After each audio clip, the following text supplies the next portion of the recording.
Assalamualaikum warahmatullahi wabarakatuh. Innal hamdalillah nahmaduhu wa nasta'inuhu wa nastaghfiruh wa na'udzu billahi min sururi anfusina wa min sayyiati a'malina. Man yahdihillahu fala mudilla lahu wa man yudlil fala hadiya lahu. Wa asyhadu an la ilaha illallah wahdahu la syarika lahu wa asyhadu anna Muhammadan abduhu wa rasuluhu la nabiyya ba'da. Allahumma salli wa sallim wa barik ala Muhammadin sallallahu alaihi wa ala alihi wa ashabihi wa man tabi'ahum bi ihsanin ila yaumiddin, amma ba'd. Puja dan puji syukur kita panjatkan hanya kepada Allah Jalla Jalaluh atas nikmat yang Allah berikan kepada kita semua. Semoga salawat dan salam senantiasa tetap terlimpah kepada junjungan kita Nabi besar Muhammad sallallahu alaihi wa ala alihi wasallam beserta seluruh keluarga dan keturunan beliau, para sahabatnya dan seluruh pengikutnya hingga tibanya hari kiamat. Ikhwatal iman, a'izzakumullah. Bapak Ibu, saudara-saudari yang dirahmati Allah Jalla wa'ala. Hari ini hari Sabtu, mestinya bukan waktu kajian reguler, karena untuk membahas kitab Al-Kabair biasanya hari Jumat pekan kedua. Karena ini di luar Jumat pekan kedua, maka saya tidak akan membahas kitab Al-Kabair, tapi kita akan membahas tema tertentu. Bapak Ibu, saudara-saudara sekalian yang dirahmati Allah Jalla wa'ala, bahwa manusia itu akan hidup di dunia dan hidup di akhirat. Dua dimensi waktu. Waktu dunia dan waktu akhirat. Adapun ruangnya bisa di bumi ketika dia dalam hidup di dunia, bisa di rahim ketika dia mati, masuk dimensi waktu barzakh, dia bisa diletakkan di langit sebagaimana para nabi, atau diletakkan di Sidratil Muntaha sebagaimana ruh orang-orang mukmin, atau bahkan diletakkan di surga sebagaimana para syuhada yang mati syahid, dia diletakkan ruhnya di dalam perut burung hijau untuk menikmati keindahan surga dan kenikmatan buah-buahannya. Adapun kehidupan akhirat merupakan kehidupan kedua setelah kehidupan dunia. Dia dikatakan hidup ketika ruh itu ditiupkan ke dalam jasadnya, di mana Allah bangkitkan manusia dari kuburnya. Sekalipun tubuhnya hancur menjadi tanah, tapi Allah sisakan ajnabudz zanab, yaitu tulang ekor. Tulang ekor inilah nanti yang akan mengawali penyusunan kembali tubuhnya. Kemudian Allah tiupkan ruh mereka, maka mereka bangkit menghadap kepada Allah Tabaraka wa Ta'ala. Allah Tabaraka wa Ta'ala menjadikan hari kiamat itu sebagai transisi antara kehidupan dunia atau kehidupan alam kubur atau alam barzah dengan kehidupan akhirat, yaitu ditandai dengan ditiupnya sangkakala. Dalam surah yakni Az-Zumar, surah yang ke-39, pada ayat yang ke-68, Allah Jalla wa'ala berfirman, وَنُفِخَ فِي الصُّورِ فَصَعِقَ مَنْ فِي السَّمَاوَاتِ wa man fil ardi illa man syaa Allah thumma nufikha fi ukhra fa idza hum qiyamun yanzurun. Apa kata Allah? Dan ditiuplah sangkakala, maka matilah siapa yang di langit dan di bumi, kecuali siapa yang dikehendaki Allah. Kemudian ditiup sangkakala itu sekali lagi, maka tiba-tiba mereka berdiri menunggu putusan masing-masing. Yauma yunfakhu fihi, hari ketika ditiup. Yunfakhu fi, yakni ditiupnya as-sur. Sur di situ disebutkan sebagai sangkakala. Sangkakala adalah qarnun yunfakhu fih, tanduk yang ditiup. Ketika ditanya Nabi, Masur, apakah sangkakala itu? Nabi menjawab, qarnun, sebuah tanduk, yunfakhu fih, yang ditiup.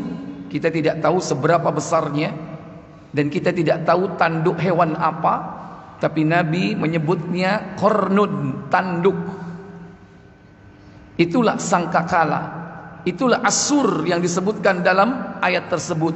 Yauma yunfakhu fis-sur, hari ketika ditiup sangkakala, fasa'iqa man fis samawati wa man fil ardi, maka matilah apa yang ada di langit dan apa yang ada di bumi.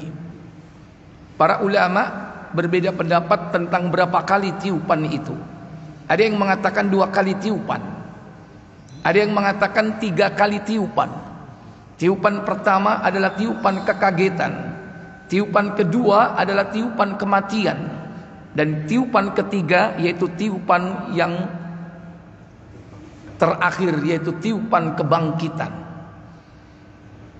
Sebagian ulama, diantaranya Ibnu Katsir, dalam ayat ini menerangkan hari ketika ditiup sangkakala, maka matilah seluruh yang hidup, yang ada di langit dan yang ada di bumi. Itu adalah tiupan yang kedua. Baru kemudian yang ketiga, thumma, kemudian ditiuplah nufikha fihi ukhra, yaitu tiupan yang ketiga, tiupan yang lain. Fa idzahum qiyamun yanzurun, maka tiba-tiba mereka bangkit dari kuburnya menghadap kepada Allah Jalla wa Ala. Maka manusia sudah berada di tempat yang berbeda. Itulah yang disebut dengan mahsyar. Dia adalah bumi yang diganti dengan bumi yang baru. Tidak seperti bumi kita ini. Demikian pula langitnya diganti dengan langit yang baru. Kata Allah dalam surah Ibrahim, surah yang ke-14, yaitu pada ayat yang ke-48. Allah tabaraka wa ta'ala berfirman, yauma tubaddalul ardu ghairal ardi was samawat wa barazu lillahil wahidil qahhar. Apa kata Allah? Yaitu pada hari ketika bumi diganti dengan bumi yang lain, dan demikian pula langit, dan mereka semuanya di padang mahsyar berkumpul menghadap kehadiran Allah yang Maha Esa lagi Maha Perkasa. Yauma tubaddalul ardu ghairal ardi, hari ketika diganti bumi dengan bumi yang baru. Was samawat, dan juga langit. Diterangkan dalam tafsir tentang bumi ini, bahwasanya bumi yang ada ketika itu sama sekali berbeda dengan yang sekarang. Bumi ketika itu tanahnya putih bagaikan tepung, dia berkilau bagaikan perak. Tidak ada satupun tanda-tanda di situ. Tidak ada pohon, tidak ada gunung. Kalau sekarang kita bisa menandai di mana letak bumi itu, karena ada pohon, karena ada gunung. Di sana tidak ada, kosong, tidak ada tanda-tanda apapun. Dan tentu orang tidak berpikir di mana arah mata angin, mana utara, mana selatan, mana barat, mana timur, sudah tidak berlaku lagi. Satu-satunya tanda yang ada yaitu Allah jadikan matahari sebagai tanda. Itu pun posisinya dia berada di atas kepala kita, di atas kepala seluruh umat manusia. Kalau hari ini matahari terbit di sebelah timur, terbenam di sebelah barat, itu sebagai tanda. Di sana tidak ada terbit, tidak ada terbenam. Matahari pas di atas kepala manusia dengan jarak yang begitu dekat. Berapa jarak dengan kepala kita? Buka Muslim KBC 2441.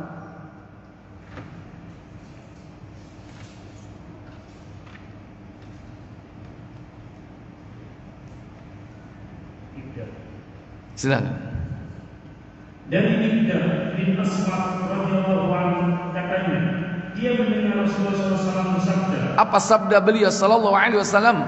Pada hari kiamat kelak, matahari didekatkan kepada manusia, sehingga jaraknya dengan mereka hanya kira-kira 1 mil. Iya, tudna syamsu yaumal qiyamati qadra milin. Matahari didekatkan oleh Allah pada hari kiamat. Antara kepala dan matahari itu jaraknya adalah 1 mil. Berapa 1 mil? Berapa kilo? 1,5? 2 meter? 2 kilo? 1,5? 1,6? Kira-kira kalau sekarang manusia jadi apa? Matahari didekatkan dengan jarak seperti itu. Hah? Jangankan 2 kilometer. Sekarang jaraknya antara matahari dan bumi katanya 150 juta kilo. Kalau didekatkan kira-kira 20 kilo, pancer Masjid Ulul Albab. Jadi apa kira-kira? Karena nanti tidak ada kematian. Karena kematian sudah lewat. Yang ada adalah kehidupan abadi. Sekalipun matahari begitu dekat, tidak ada manusia yang mati ketika itu.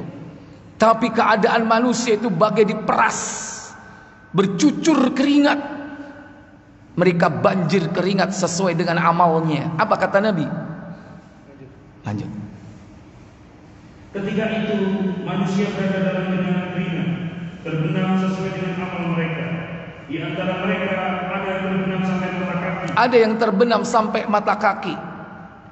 Ada yang sampai lutut. Sampai lutut. Ada yang sampai pinggang. Sampai pinggangnya. Dan ada pula yang megap-megap. Mosok mekap-mekap. Berarti sampai mana? Baca. Terbenam sampai ke mulutnya. Terbenam sampai ke mulutnya sesuai dengan amal perbuatannya ketika di dunia. Begitu panasnya sehingga terkuras keringat orang itu. Kalau sekarang keringatnya keluar sebegitu rupa, mati nggak orang? Mati. Karena dehidrasi. Karena di sana tidak ada lagi kematian. Tapi ya setengah mati. Ini bagian dari siksa. Ini belum disiksa loh. Ini termasuk bagian dari azab. Semua bergantung dari amal perbuatannya masing-masing. Ikhwatal iman aizakumullah. Maka manusia dikumpulkan semuanya, dari yang pertama sampai dengan yang terakhir. Mereka dikumpulkan dalam kondisi telanjang bulat, bercampur baur laki perempuan. Tapi kondisi saat itu begitu sangat mencekam, sehingga orang tidak berpikir untuk melihat satu dengan yang lain. Sekalipun mereka dikumpulkan dalam kondisi seperti itu. Apa kata Nabi sallallahu alaihi wasallam ketika ditanya oleh Aisyah radhiyallahu taala anha? Baca 2439. Dari Aisyah radhiyallahu anha katanya, dia mendengar Rasulullah sallallahu alaihi wasallam bersabda. Apa sabda beliau sallallahu alaihi wasallam?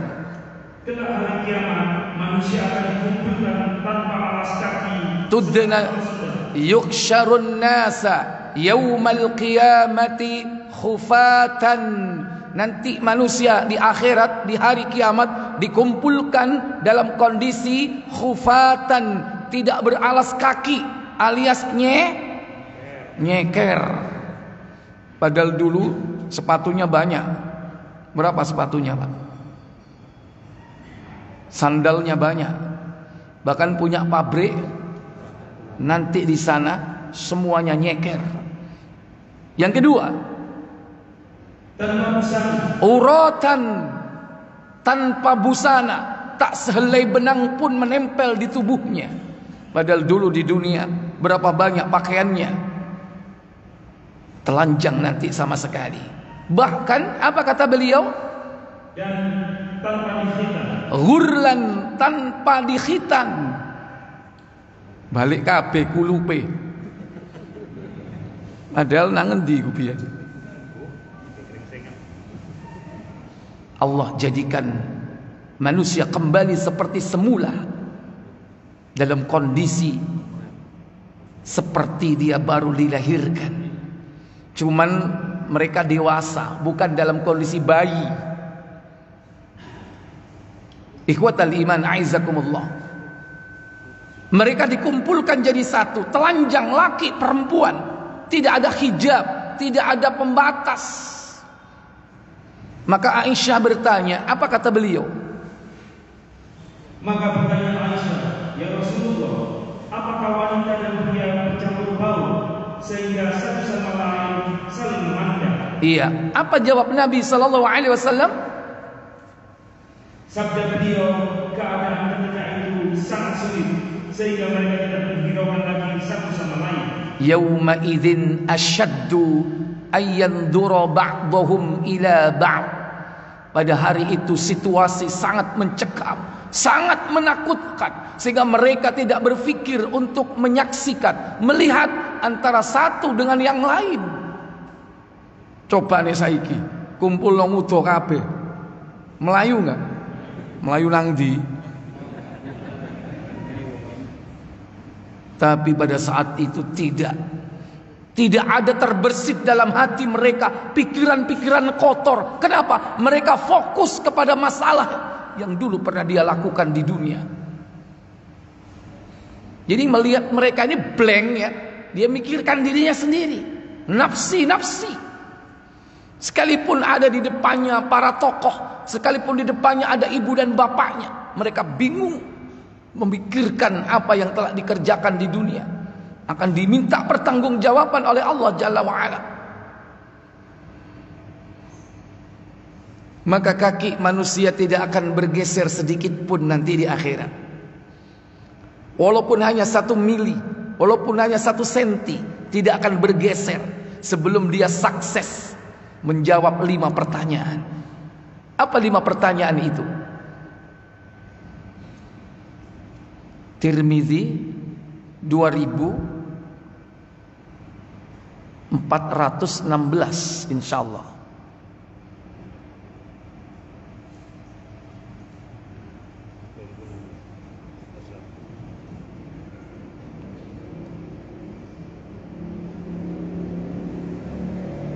Ayo 2416.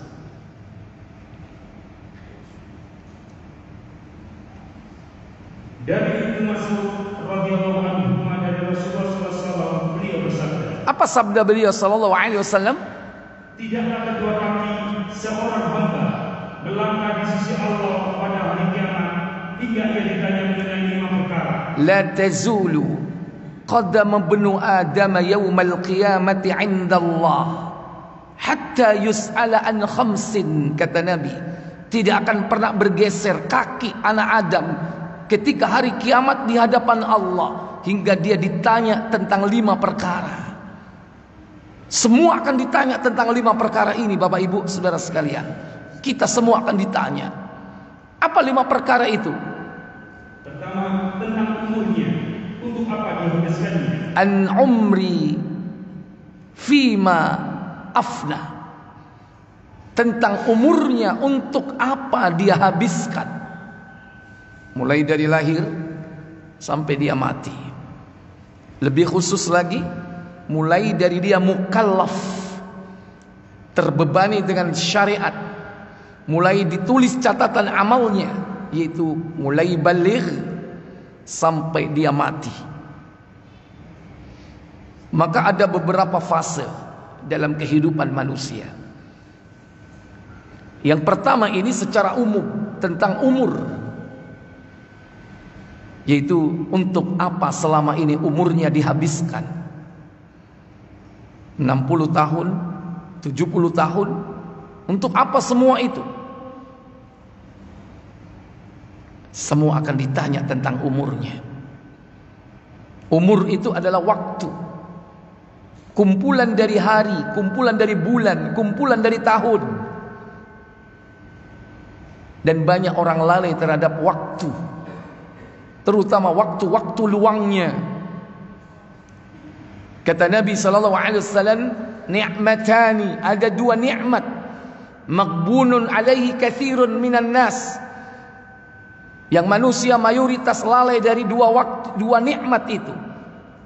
Nabi menjawab, as-sihhatu, yaitu nikmat sehat, wal faragh, dan waktu luang. Hadis riwayat Tirmizi nomor 2304. Baik, yang pertama ditanya tentang umur. Yang kedua, masa mudanya digunakan untuk apa? Wa an syababihi fima abla, dan tentang masa mudanya, untuk apa masa mudanya dihabiskan. Syabab. Maka manusia itu dibagi beberapa fase.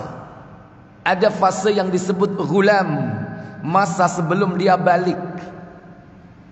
Maksimal baliknya orang itu apabila melalui pendekatan umur, yaitu usia berapa? 15 tahun.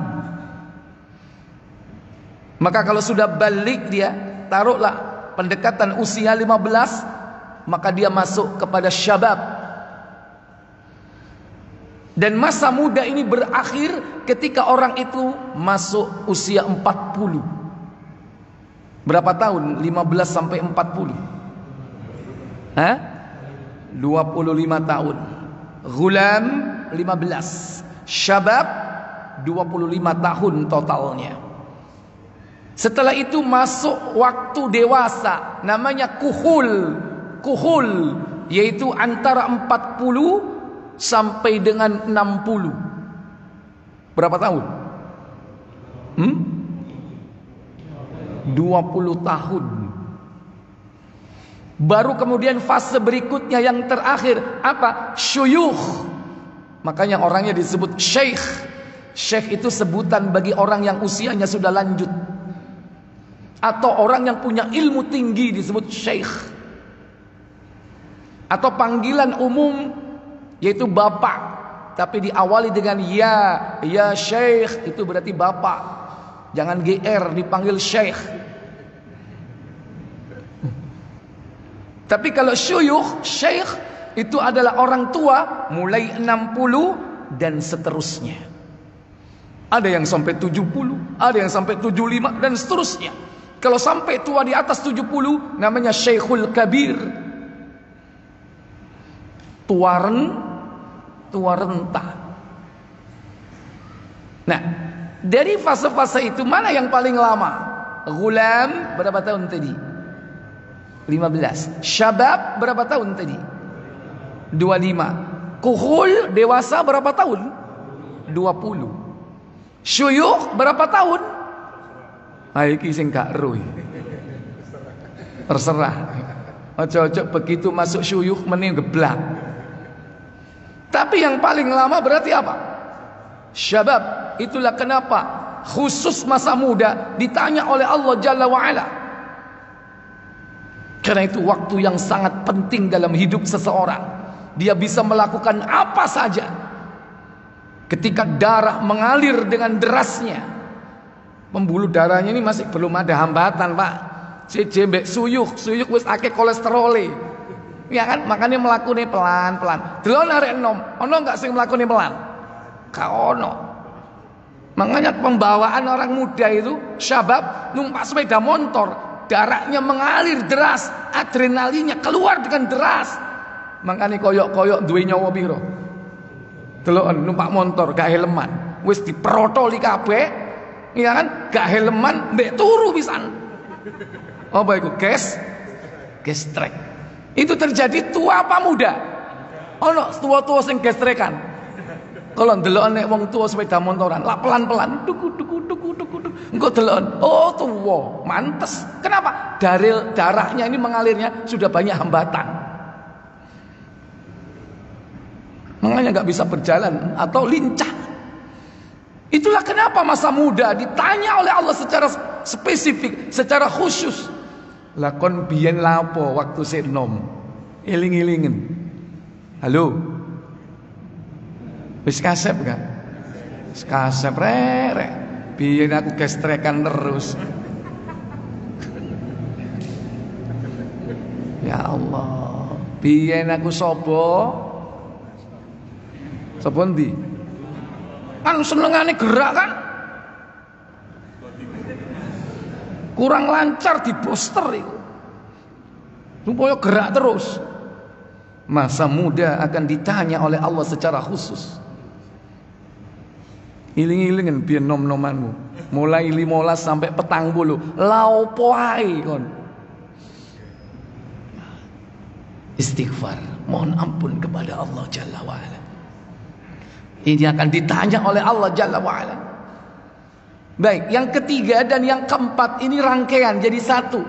Artinya satu masalah, satu topik, yaitu tentang harta. Yang ketiga dan keempat ini adalah masalah harta. Apa kata Nabi sallallahu alaihi wasallam? Hartanya dari mana dia mendapatkannya? Untuk apa dia membelanjakannya? Wa an malihi, tentang hartanya. Min aina iktasabahu, dari mana kau dapat? Wa fima anfaqahu, kemana kau belanjakan? Kemana kau infakkan atau kau nafkahkan hartamu? Maka ditanya oleh Allah Jalla wa'ala, dengan cara apa kau cari hartamu itu? Dengan cara yang halal kah atau cara yang haram? Padahal harta itu sudah ditetapkan rizkinya oleh Allah Jalla wa'ala. Cuman Allah menetapkan jumlahnya. Adapun cara itu pilihan kita bagaimana memilihnya. Ada kalanya orang mengambilnya dengan cara yang halal, dengan bekerja. Ada kalanya dia mengambilnya dengan cara yang haram, dengan mencuri dan sebagainya. Maka Allah tidak tanya jumlah harta itu, seberapa besar harta itu. Tapi yang ditanya adalah proses, bagaimana kau dapatkan harta itu. Allah tidak tanya jumlahnya, tapi tanya prosesnya. Demikian pula ditanya oleh Allah tentang kemana kau belanjakan harta itu. Ada kalanya orang itu dapatnya halal, larinya haram. Nyambut gawe jadi pegawai, oleh gaji, halal enggak? Halal. Kadang melayuni nang haram, gawe main, judi, gawe ngombe. Halal apa haram? Haram. Sebaliknya ada kalanya hartanya itu diinfakkan di jalan Allah, dinafkahkan di jalan Allah, tapi asalnya dari yang haram. Bangun masjid teko ngentit gak tanggung-tanggung, miliaran. Iku gak ngintit jenenge. Bangun panti asuhan teko ngerampok. Atau diberikan ke anak istri sebagai nafkah wajib, tapi berasal dari yang haram, kerjanya tipu-tipu, kerjanya akad-akadnya fasad, rusak. Lebih-lebih di zaman sekarang, orang sudah jarang berpikir untuk mencari bagaimana cara kerja yang halal. Kenapa?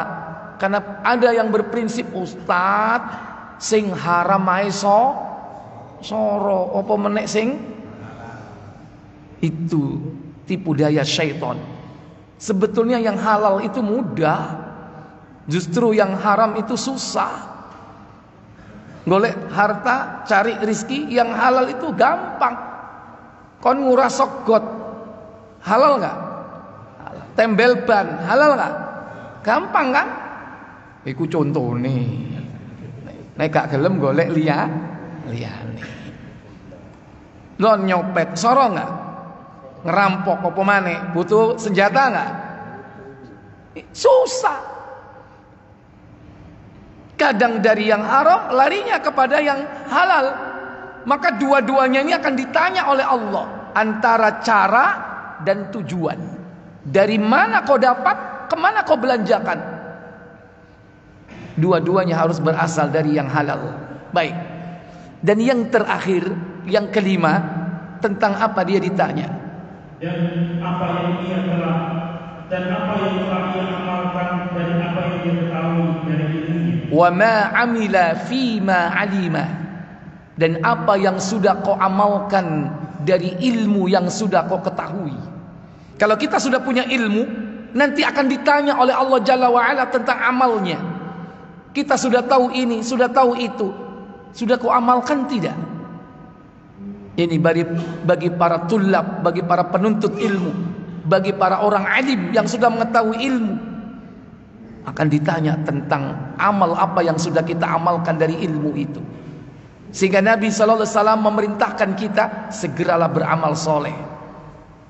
Itu waktu di dunia, karena nanti akan ditanya tentang ilmu ini. Ikhwatal iman, Bapak Ibu, saudara sekalian, proses ini berlangsung lama. Bayangkan kalau satu persatu orang itu ditanya, diminta tanggung jawab, sementara manusia jumlahnya banyak nggak? Berapa tahun dia di sana? Belum ada yang disiksa nanti di sana. Oleh karena itu, waktu di mahsyar ini luar biasa waktunya. Berapa tahun dia di padang mahsyar? Buka Muslim nomor 940.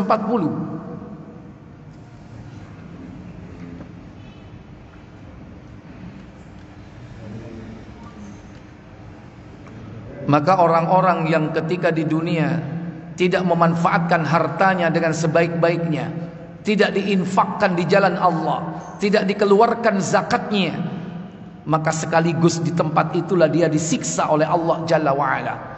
Maka emas dan peraknya akan menjadi alat yang akan mensetrika dirinya. Ternak-ternak yang tidak dizakati maka akan menginjak-injak dan menggigit orang tersebut dengan giginya yang tajam. Silakan. Dari Abu Hurairah radhiyallahu anhu, katanya Rasulullah SAW bersabda. Apa sabda beliau? Siapa yang mempunyai emas perak tetapi dia tidak membayar zakatnya, maka hari kiamat kelak dibuatkan untuknya setrika api yang dinyalakan dalam neraka Jahannam. Yang dinyalakan di dalam neraka Jahannam.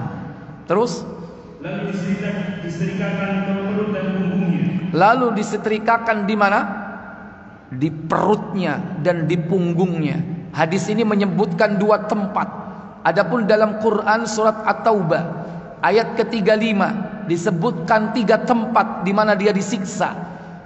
Yauma yuhma 'alaiha fi nari jahannam walladzina yaknizuna adh-dhahaba wal fiddata ولا ينفقونها في سبيل الله فبشرهم بعذاب أليم. Apa kata Allah? Ayat 34 dulu.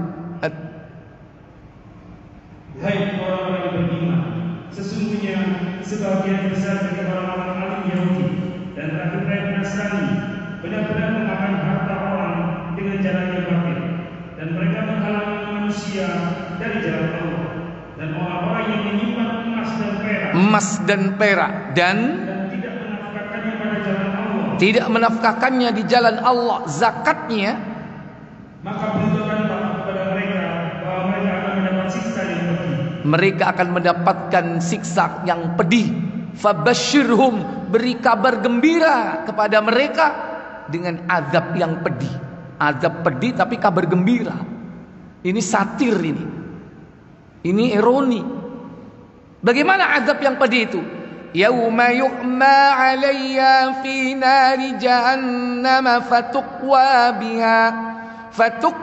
biha jibahuhum wa junubuhum wa dhuhuruhum.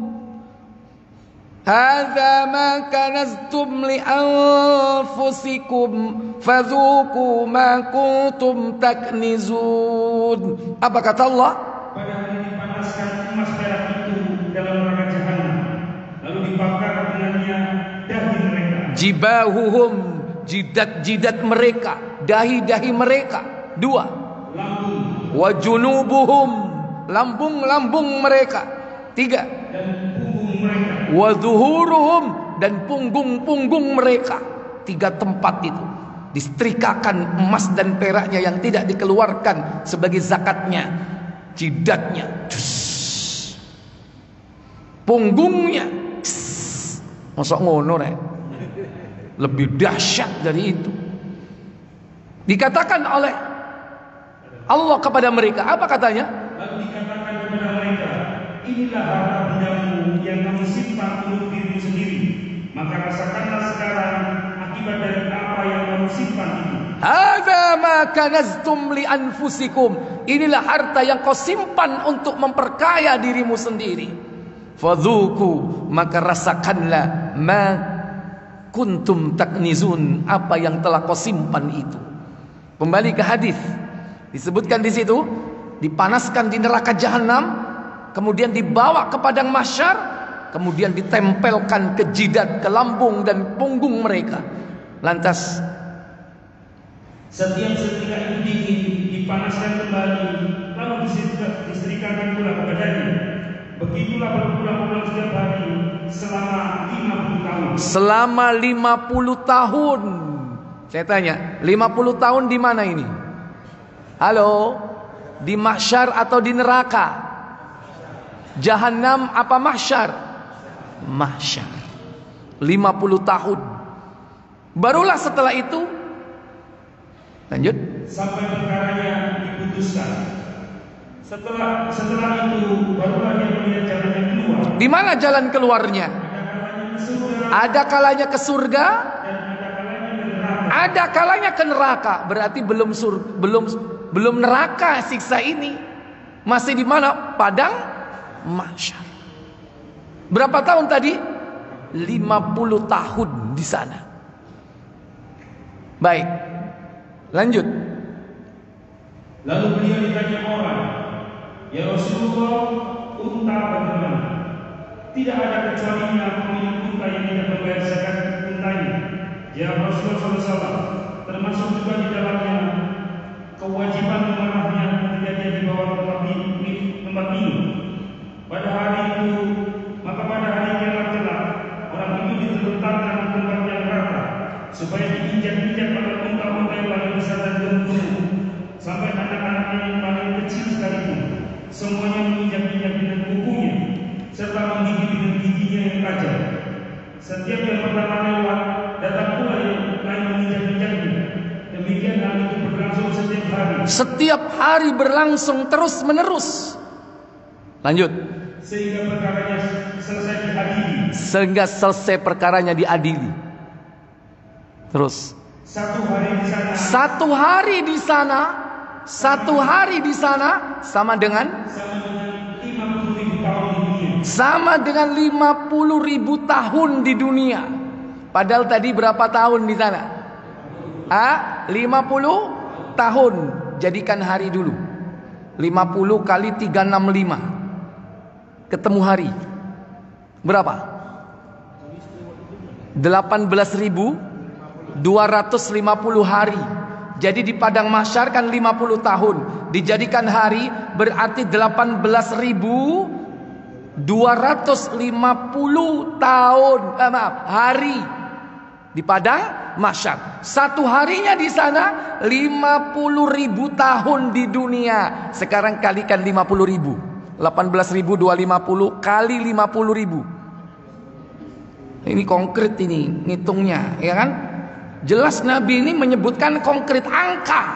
Antum bisa ngitung berapa hari kita di sana. Jangan kayak nomor telepon. Puluhan ribuannya mana? Pakai juta. Ojo 912 itu lah teleponmu. Ulangi. 912 juta 500.000 tahun. 912 juta 500.000 tahun di padang mahsyar. Hampir 1 miliar. Kurang berapa tahun tuh 1 miliar. Kita berada di sana lama. Ratusan ribu, jutaan ya. Jutaan. Ratusan berapa tadi? Ratusan juta tahun kita di sana. Maaf. Dan kita di sana itu dalam kondisi apa? Qiyam, berdiri. Namanya hari kiamat. Semuanya berdiri. Antri, kakinya nggak bergeser. Ada nggak sing dodok karena pegel ngadeg? Ono nggak? Jajal kon. Kat, aku tak dodok. Dilu ay. Coba kon dodok samblek malaikat kon. Semua berdiri. Kita aja antri Bapak Ibu. Antri 1 jam aja. Pegel nggak? Di padang mahsyar kita berdiri selama jutaan tahun. Apa yang kita persiapkan untuk menghadapi masa itu? Maka jangan malas kita berdiri sholat di waktu malam hari. Maka panjangkan sholat kita ketika tahajud. Baca surat yang panjang supaya itu mengurangi berdiri kita nanti di akhirat. Tanya Rasul itu kalau sholat sampai kakinya bengkak, telapaknya pecah-pecah. Kenapa? Lama berdirinya. Rasul kalau sholat itu baca Al-Baqarah, ya kan? Habis Al-Baqarah, An-Nisa habis Ali Imran. Ibnu Abbas di sebelah kanan. Hampir saja aku pergi dari beliau.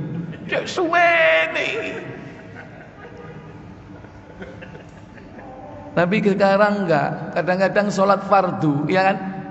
Imamnya maca sabihis saja wis bingung. Waduh, rek sabihis suwe kira. Padahal sabihis, ya kan?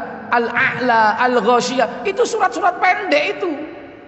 Kita enggak pengennya itu langganan apa? Kulhu. Pengen itu imam itu kulhu terus, Al-Kafirun terus.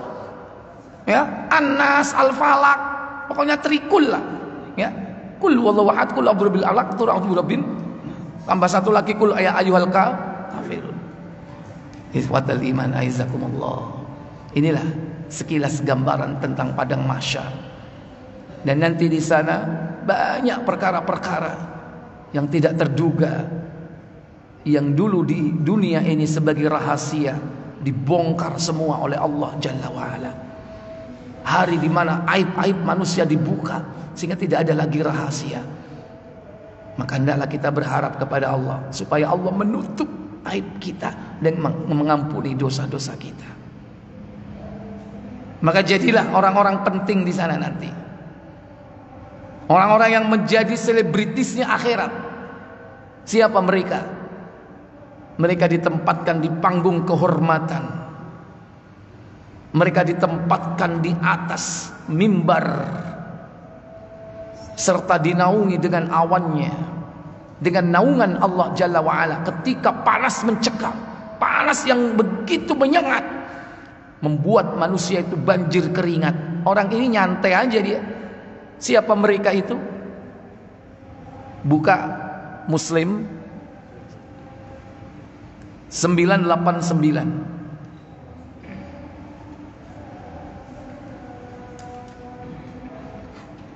Semoga kita termasuk di antara atau salah satu di antara mereka.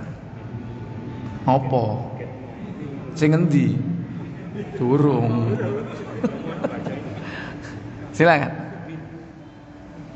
Dari Abu Hurairah radhiyallahu anhu, dari Nabi sallallahu alaihi wasallam bersabda. Apa sabda beliau? Ada 7 golongan yang mendapat naungan dari Allah Subhanahu wa taala pada hari kiamat kelak, di mana tidak ada sama sekali naungan pada hari itu melainkan naungan dari Allah Subhanahu wa taala. Sab'atun, ada 7 kelompok manusia, yudhilluhumullahu fi dhillih, yang dinaungi oleh Allah dengan naungannya. Entah itu berupa awan, entah itu berupa yang lain, wallahu a'lam. Yang jelas dia dinaungi oleh Allah ketika hari didekatkan matahari dengan begitu dekatnya. Yauma la dhilla illa dhillu, pada hari ketika itu tidak ada naungan kecuali naungan Allah. Siapa kelompok itu? 1, imam atau raja atau penguasa yang adil. Pertama, imamun adilun, imam, pemimpin yang adil. Pemimpin di sini bisa jadi pemimpin secara umum atau secara khusus. Secara khusus mungkin tidak semua menjadi seperti mereka. Mungkin dia amir, mungkin dia adalah yakni raja atau penguasa suatu negeri. Dia seorang presiden, seorang perdana menteri, atau apapun sebutannya. Dia menguasai wilayah teritorial yang luas, memiliki rakyat yang banyak. Mungkin itu orang-orang yang dipilih menjadi seorang penguasa. Atau minimal pemimpin yang sifatnya umum. Siapa? Kita semua ini adalah pemimpin. Kata Nabi, kullukum ra'in wa kullukum mas'ulun ar-ra'iyatih. Setiap diri kalian adalah pemimpin. Setiap pemimpin akan diminta pertanggungjawaban kelak di hadapan Allah. Ini yang pertama. Yang kedua, pemuda yang menjadi dewasa dalam beribadah kepada Allah. Wa syabbun nasa'a fi ibadatillahi azza wa jalla. Seorang pemuda yang menghabiskan masa mudanya untuk mengabdi kepada Allah. Pemuda berapa tahun tadi? Berapa tahun? Mulai dari usia berapa? 15 sampai usia berapa? 40. Pemuda ini apabila dia habiskan masa mudanya untuk mengabdi kepada Allah, ditempatkan di panggung kehormatan di padang mahsyar. Inilah selebritis akhirat. Makanya jangan pengen jadi selebriti dunia. Kayak apa? Lebih baik terkenal nanti di akhirat. Wahai para pemuda yang masih punya peluang untuk itu. Siapa di antara kita yang di bawah usia 40? Coba ngacungo. Di bawah 40. Halo? Jenggot putih kok. Ngaku petang polo kon niku. Oh, kon kok didis tambahan kon kok. Hei para pemuda yang masih di bawah usia 40, punya sisa di akhir masa muda kita, mungkin 10 tahun, 5 tahun, 3 tahun, habiskan masa mudamu untuk mengabdi kepada Allah. Jangan lupakan kewajiban sholat 5 waktu. Kerjakan tepat waktu, berjamaah di masjid. Yang kedua, jangan lupa thalabul ilmi, menuntut ilmu. Ini termasuk ibadah. Yang ketiga, berbakti kepada ibu dan bapak. Ini menghabiskan masa mudanya untuk beribadah. Ibadah bukan hanya mahdhah, bukan hanya sholat, bukan hanya puasa, tapi menuntut ilmu, berbakti kepada ibu dan bapak, membantu sesama. Manfaatkan itu. Kita ini sedang tua-tua ini kasep, ya, laopo biyen kok, ya, banyak waktu yang terbuang untuk sesuatu yang sia-sia. Ya, ini kesempatan bagi para pemuda. Yang ketiga, baik, azan dulu.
Baik Bapak Ibu saudara-saudari sekalian, siapa lagi di antara 7 itu? Nomor 3, orang yang hatinya tergantung di masjid. rajulun qalbuhu mu'allaqum bil masajid. Seorang yang hatinya terpaut di masjid. Untuk apa? Untuk memakmurkan masjid. Tidak ada tempat yang selalu dirindukan di mana saja dia berada kecuali masjid yang dirindukan. Baik dalam kondisi mukim maupun safar. Ketika berada di perjalanan, yang diingat itu masjid. Tutuk gone mangan rek. Mlaku-mlaku rek mangan nang ndi rek sing enak. Sing murah. Enak, murah, wakeh ya. Iku sing digoleki. Cari masjid. Kita ini baru ingat masjid kalau apa? Kebelet ngoyo. Ya. Buang air kecil. Ternyata masjid-masjid itu hanya untuk titip apa? Astagfirullah. Ngono iku lho mari pipis langsung metu. Karena belum waktunya sholat, ditinggal. Wis gak sholat tahiyatul masjid, gak nyelengi, lebokno celengan. Kalau di mall dia harus bayar gak itu? Bayar berapa? Ini. Gantungkan, pautkan hatimu di masjid. Untuk apa? Memakmurkan masjid. Makmurkan dengan hartamu. Kalau tidak punya harta, dengan ilmumu. Kalau kau tidak punya harta dan ilmu, dengan tenagamu. Kalau kau tidak punya semua itu, rajinlah sholat 5 waktu di dalamnya. Ajak saudara-saudaramu untuk istiqomah di dalamnya. Bagaimana acaranya anak-anak muda, anak-anak kecil itu kerasan di sana. Ojo mau pendeli. Kadang arek cilik pendeli. Ada loh Pak jamaah kajian itu sampai tua nggak ke masjid. Kenapa? Dulu trauma. Tahu disenggrong ya kan. Baru seneng nang masjid dipendeli disenggrong mulai Pak. Gak balik sampai tua. Sampai tua gak wani nang masjid. Kenapa? Karena trauma. Makanya ini peringatan PR buat para takmir. Makanya harus apa? Masjid itu harus ramah. Ramah kepada siapa? Ramah kepada anak. Wis anak biasa pecetatan, piur ya kan. Yang penting waktu sholat tenang. Setelah itu wis biasa wis ngono iku arek iku. Makanya ada tim-tim khusus ya yang menangani mereka. Kalau kita belum mampu untuk menghadapi dunia anak, harus punya tim khusus untuk menangani masalah anak yang tahu psikologi anak. Jangan diusir, itu aset kita. Kalau mereka nggak ada di masjid, siapa nanti yang akan jadi penerus? Siapa yang jadi kader-kader meneruskan yakni masjid ini menjadi makmur? Gak ada. Baik. Yang keempat, 2 orang yang saling mencintai satu sama lain karena Allah. Mereka berkumpul karena Allah dan berpisah karena Allah. Rajulani tahabba fillah. 2 orang yang mencintai karena Allah. Ijtama'a alaihi, dia berkumpul karena Allah, wa tafarraqa alaihi, dan dia apa? Berpisah pun karena Allah. Berkumpul karena Allah, berpisah karena Allah. Ojo kumpul-kumpul nek wayahe mangan tok. Berkumpulnya karena apa? Allah. Kumpul karena ada apa? Majelis taklim. Gampang cari makan di cari teman di meja. Gampang nggak cari teman di meja makan? Gampang. Tapi cari teman untuk berjuang membela agama, gampang apa susah? Susah. Engko nek pengajian nih ya, arep dibuyarno wabe melayu kabeh, ya. Untuk diajak susah, kadang susah, sulit. Karena tantangan dakwah itu berat di akhir zaman itu. Karena para munafikun itu banyak. Makanya kita harus saling cinta mencintai karena Allah. Jangan mencintai karena dunia. Jangan karena berteman, karena kedudukan, atau karena harta, atau karena yang lainnya. Mencintai karena Allah. Tahabba fillah. Terutama 2 orang ini nanti, kalau dia betul-betul cintanya karena Allah, 2-duanya akan dihadirkan di akhirat, dinaungi oleh Allah. Yang kelima, seorang laki-laki yang dirayu oleh seorang wanita bangsawan yang cantik untuk berbuat mesum, lalu dia menolak dan berkata, aku takut kepada Allah. Iya. Rajulun da'athu dhatu imra'ati dhati manshibin wa jamalin faqala inni akhafullaha rabbal alamin. Seorang yang diajak berbuat maksiat oleh wanita cantik dan orang baik-baik, tapi dia menolak. Kenapa? Karena dia takut kepada Allah. Yang keenam, orang yang bersedekah dengan diam-diam sehingga tangan kanannya tidak mengetahui apa yang disedekahkan dengan kirinya. Iya, dan yang ketujuh, orang yang mengalir air matanya ketika berzikir, mengingat dan menyebut nama Allah dalam keadaan bersunyi diri. Orang yang berzikir semata-mata mengingat Allah Jalla wa'ala sehingga dia menangis berlinang air matanya, itulah orang yang akan dinaungi kelak di akhirat. Kira-kira dari 7 ini Bapak Ibu, mana yang memungkinkan untuk bisa kita posisikan diri kita di sana? Yang mana kira-kira Pak? Halo, nomor piro? Terakhir, zikir. Zikir mbek nangis-nangis. Iku nangisnya karena zikir apa karena enggak iso bayar utang? Ya, harus zikir ikhlas karena Allah. Dan ingat, zikir menangis itu harus bersunyi diri, bukan banyak orang. Kalau banyak orang dia menangis, mungkin apa? Terpengaruh tonggone. Sebelahnya nangis, kita ikut apa? Menangis. Karena itu biasa. Ikut beresonansi. Kenapa beresonansi? Bergetarnya sebuah benda karena frekuensinya sama. Ketika di tempat itu sama-sama satu frekuensi, situe nangis, melok nangis kabeh. Yang dimaksud menangis dalam zikir di sini adalah khalian, menyendiri, bukan bersama-sama. Ya, wallahu a'lam. Baik, inilah 7 kelompok yang kita harapkan kelak kita menjadi salah satu di antara mereka. Baik, sebelum saya tutup, ada pertanyaan? Ya, singkat, silakan.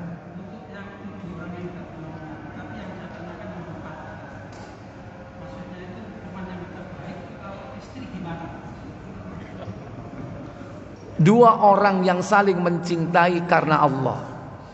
Kalau 2 di sini berarti itu bukan istri, karena istri itu bisa 4. Ya kan? Lah kalau yang istrinya 2, istrinya 3, gak masuk hadis ini berarti. Itu artinya bukan istri. Kalau istri sudah pasti dicintai karena Allah. Ya kan? Yang dimaksud di sini adalah sahabat karib. Lanang podo lanang, wedok podo wedok. Dan itu sudah dicontohkan oleh Nabi. Siapa? Antara beliau dan Abu Bakar As-Siddiq, sahabat terdekat beliau. Di mana saja beliau ada, di situ ada Abu Bakar. Sampai ketika hijrah berada di Gua Tsur, yang pilihannya antara hidup dan mati, bersama siapa? Abu Bakar As-Siddiq. Makanya mumpung sekarang, cari orang yang kita bisa jadikan apa? Sahabat karib. Kita mencintainya karena Allah, berkumpul karena Allah, berpisah karena Allah. Kini delok rompine iki cocok iki. Padha abange. Sak kopi ae ya. Tapi harus karena siapa? Karena Allah. Berkumpul karena Allah, berpisah karena Allah. Berkumpul karena pengajian, berpisah polahe diceluk bojoe dhewe-dhewe. Loh, situe gurung ono tapi. Ya, baik. Ya, jadi itu Pak ya, yang dimaksud sahabat bukan antara dengan istri. Kenapa? Karena istri itu bukan hanya 1. Karena bisa 2, bisa 3. Kasihan dong yang lainnya, iya kan? Nah, itu. Maka hadis itu konteksnya adalah sahabat karib. Wallahu a'lam. Subhanakallahumma wa bihamdik asyhadu an la ilaha illa anta astaghfiruka wa atubu ilaik. Wassalamualaikum warahmatullahi wabarakatuh.